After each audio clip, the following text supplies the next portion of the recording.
Hi, good morning. എല്ലാവർക്കും Ronnie's വേൾഡിലേക്ക് സ്വാഗതം. കുറച്ച് നാട് വീഡിയോ ഒന്നും ഇട്ടുണ്ടായിരുന്നില്ല.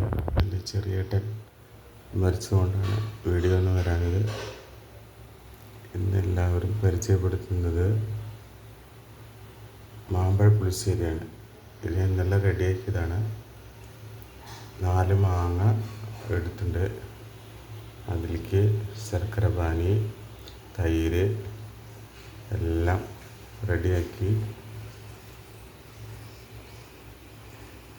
വെച്ചിട്ട് ആദ്യം മാമ്പഴം നന്നായിട്ട് വേവിക്കുക.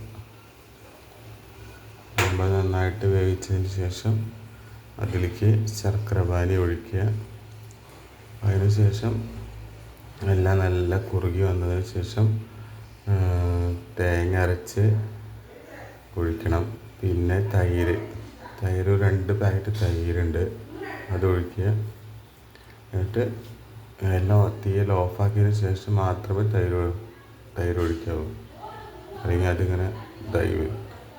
അതിനുശേഷം കടുക് താളിച്ച്, അത് നെയ്യിൽ വേണം കടുക് താളിക്കാൻ. നെയ്യിൽ കടുക് താളിച്ച് വറ്റൽമുളക് ഇട്ട് കടുക് താളിച്ച് അതിലേക്ക് ഒഴിക്കുക. അപ്പോൾ മാമ്പഴ പുളിശ്ശേരി റെഡിയാവും. ഓക്കെ, എല്ലാവരും ട്രൈ ചെയ്ത് നോക്കുക. വീഡിയോ ഇന്നലെ വളരെ എടുത്തിട്ടുണ്ടായിരുന്നു, പക്ഷെ അത് ലോങ് ആയിപ്പോയി. കൂടുതൽ നേരം വീഡിയോ ഉള്ളതുകൊണ്ട് അത് അപ്ലോഡായില്ല.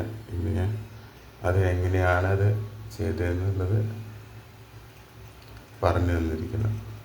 Okay, bye. എല്ലാവരും ട്രൈ ചെയ്ത് നോക്കുക. സബ്സ്ക്രൈബ് ചെയ്യുക, ലൈക്ക് ചെയ്യുക, ഷെയർ ചെയ്യുക, കമൻറ്റ് ചെയ്യുക. Okay, bye.